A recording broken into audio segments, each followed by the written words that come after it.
En préparant le livre Israël, parlons-en, j'ai demandé à deux assistantes d'aller dans les rues de Bruxelles, demander au hasard aux gens qu'est-ce qu'ils savaient sur l'histoire et sur la situation d'Israël. Les réponses étaient catastrophiques. Il y a en fait une ignorance du public, et je pense que cette ignorance n'est pas due au hasard. Ça fait 60 ans que les médias européens qui se disent les meilleurs du monde informent le public, et on constate qu'en fait le public ne sait pas l'essentiel. Je pense que c'est dû à une opération de propagande israélienne relayée par les médias, et je l'ai résumé dans ce que j'ai appelé les 10 grands médias mensonges qui justifient Israël.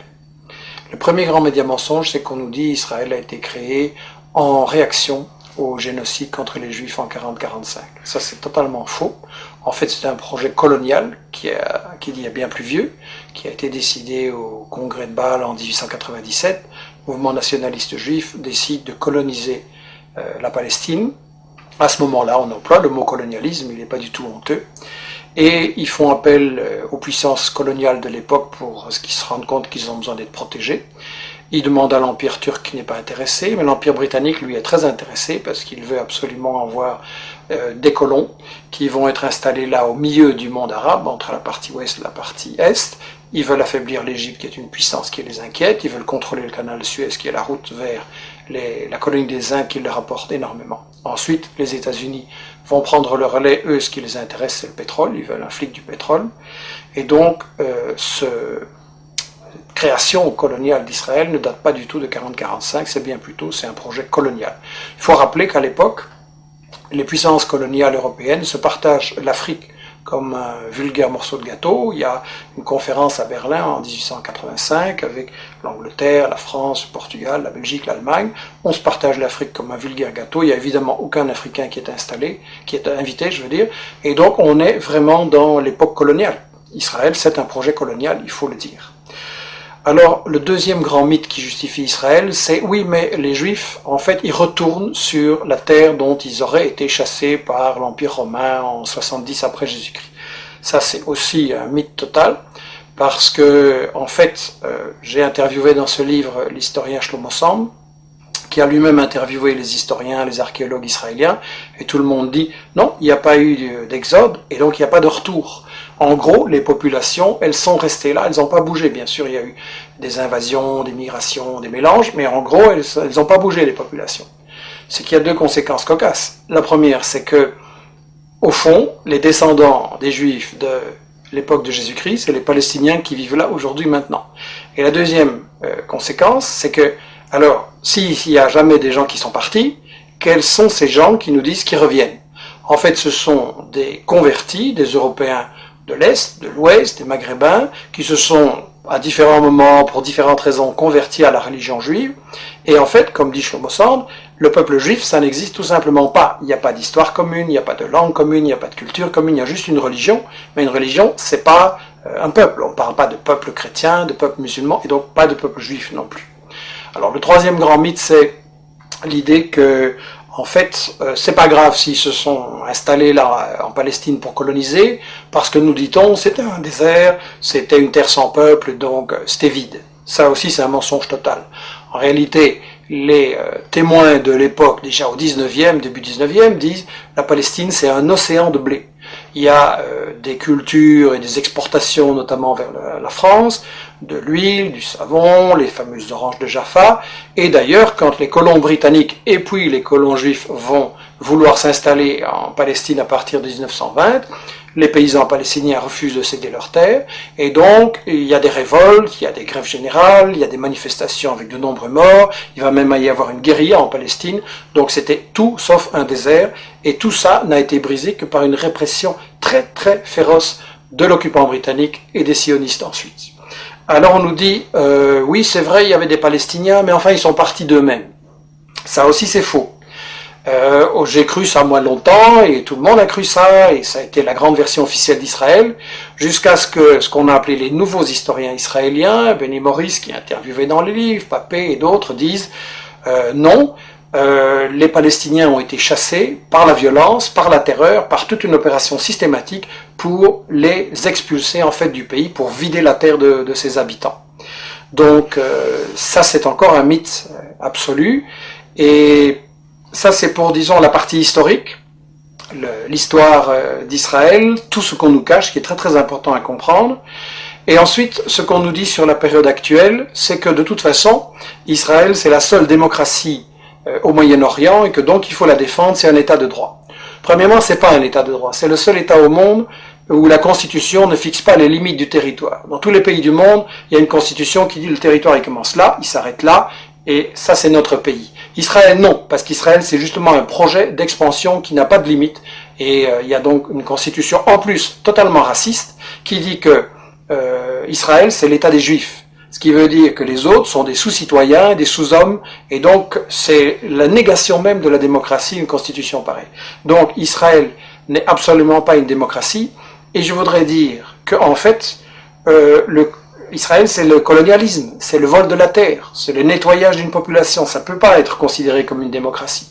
Alors bien sûr on me dira, il y a un parlement, il y a des médias, il y a des profs d'UNIF qui critiquent, etc. C'est vrai, mais étant donné que c'est un État qui est basé sur le vol de la terre, ça veut dire qu'en fait c'est une démocratie entre les voleurs pour savoir comment ils vont continuer à voler. Et ça n'est pas une démocratie, c'est du colonialisme, c'est toujours de la dictature.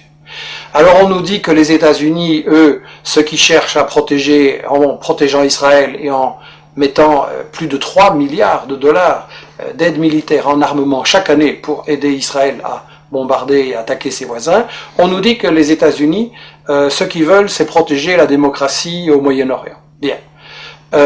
Si les États-Unis étaient pour la démocratie, ça se saurait parce que c'est eux qui ont mis en place et qui protègent les dictatures épouvantables de l'Arabie Saoudite, du Koweït, le tyran Moubarak avec du sang sur les mains. Donc en fait, ils ont installé tout ça. Et eux, ce qui intéresse les États-Unis dans Israël, c'est pas du tout la démocratie, c'est en fait le flic du pétrole. Et ça, dans le livre, Chomsky, Samir Amin l'explique très bien, et d'autres, les États-Unis veulent absolument contrôler le pétrole, donc le Moyen-Orient. Ils veulent briser tout État qui pourrait résister à ce projet et qui n'accepterait pas de donner son pétrole pour rien. On l'a vu avec les guerres d'Irak, on l'a vu avec d'autres agressions. Seulement, les États-Unis ne peuvent pas attaquer à tout bout de champ tous les pays du Moyen-Orient qui ne leur plaisent pas. Donc ils ont besoin de ce que Chomsky appelle dans son interview le flic de quartier. Israël, c'est ça, le flic de quartier. Dans le temps, les États-Unis avaient le Shah d'Iran, une dictature épouvantable qu'ils avaient imposée en renversant le premier ministre élu, Mossadegh, en 1953, et donc ils ont installé une dictature épouvantable. Mais ils ont perdu l'Iran, et donc maintenant, il ne leur reste pratiquement qu'Israël, et c'est pour ça que les États-Unis protègent Israël, alors que celui-ci viole le droit international, viole les conventions de l'ONU, viole l'égalité entre les êtres humains. Donc c'est clair, ça doit être clair, c'est une guerre économique ce qui est mené là par les États-Unis. Alors l'Europe, elle se prétend plus neutre, elle prétend qu'elle est à la recherche d'une solution entre les Israéliens et les Palestiniens. C'est absolument faux. Solana, qui était le ministre des Affaires étrangères de l'Europe, a déclaré il n'y a pas longtemps à Israël, vous êtes en fait le 28e État membre de l'Union européenne. C'est l'industrie européenne de l'armement qui finance et collabore avec l'industrie israélienne de bombardement, de l'armement, pardon.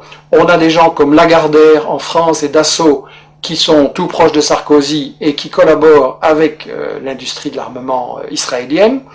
Et en plus, lorsque les Palestiniens ont élu leur gouvernement, l'Union européenne a refusé de le reconnaître. Elle a clairement donné le feu vert à Israël pour bombarder Gaza. Et donc là, ça doit être très clair que quand Netanyahou, Barak, Olmert et tous ces gens-là bombardent les Palestiniens, c'est Sarkozy, c'est Merkel et c'est les gouvernements européens en même temps qui bombardent. Ça, c'est quelque chose qu'on doit dire clairement à notre opinion. Alors, quand vous dites ce genre de choses, quand vous racontez la véritable histoire de la Palestine et d'Israël, quand vous montrez les intérêts scandaleux des États-Unis et de l'Europe, alors tout de suite, évidemment, on essaye de vous fermer la bouche en disant que vous êtes un antisémite. Enfin bon, disons un raciste anti-juif. Il y a une chose qui doit être très claire. Quand on critique le gouvernement d'Israël, on n'est pas raciste anti-juif, au contraire, on critique un gouvernement qui nie l'égalité entre les êtres humains, entre les juifs et les musulmans. Et donc on veut au contraire que soit possible un avenir, une paix, une entente entre les juifs, les musulmans, les chrétiens et les laïcs au Moyen-Orient, et c'est pour ça qu'il faut arrêter le gouvernement d'Israël dans ses crimes, parce qu'il ne fait que semer la haine, et c'est sa stratégie, semer la tension, semer la haine. Alors là, ils répondent, et les médias relayent souvent l'idée, oui, mais les Palestiniens sont violents, c'est du terrorisme, etc. Je voudrais dire une chose. La vraie violence, c'est le colonialisme, c'est l'armée d'occupation israélienne qui a volé leurs terres, leurs maisons aux Palestiniens depuis 60 ans. C'est l'armée israélienne qui empêche les Palestiniens d'avoir une vie normale. Vous avez des checkpoints pour aller de votre maison à votre bureau, vous avez des checkpoints, vous devez parfois attendre 1 heure ou une journée. Il y a des femmes enceintes qui sont mortes parce qu'elles étaient bloquées par l'arbitraire des soldats israéliens au checkpoint. Donc, la violence, en fait, c'est l'occupation. Et je voudrais dire une chose, l'ONU, dans ses textes fondamentaux, reconnaît le droit de tout peuple colonisé, de tout peuple occupé, de résister par tous les moyens qu'il juge bons. Donc la résistance est légitime et la violence, c'est l'occupation et c'est tout. Et évidemment, le problème que beaucoup de gens se posent, c'est que face à tant de haine qui sont semées volontairement par Israël et ceux qui le soutiennent, les gens pensent, oui, c'est un conflit qui va durer toujours, il n'y a pas de solution, il y a trop de haine, etc. Il faut savoir que la solution, elle existe. Parce qu'en fait, les grandes organisations palestiniennes, dès le milieu des années 60, ont proposé une solution très démocratique et très simple, à savoir un seul État, sans discrimination, où il y aurait une égalité de droits entre les juifs, les musulmans, les chrétiens et les laïcs. C'est la définition même de la démocratie. Un homme, une femme, une voix.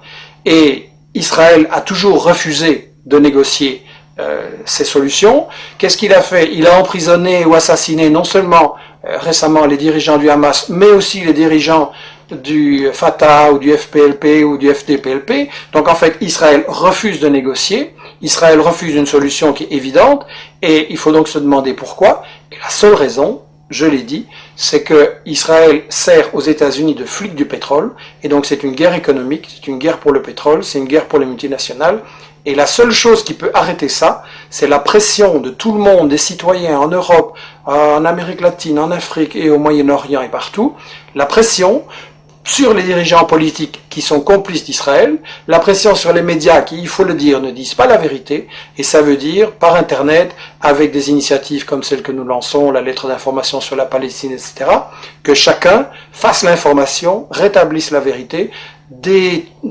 démasque les médias mensonges et les mythes justificateurs d'Israël, et en appliquant cette idée, nous sommes tous des journalistes, on arrivera véritablement, je pense, et assez rapidement, à une possibilité de négocier et de trouver une solution pour établir la paix au Moyen-Orient.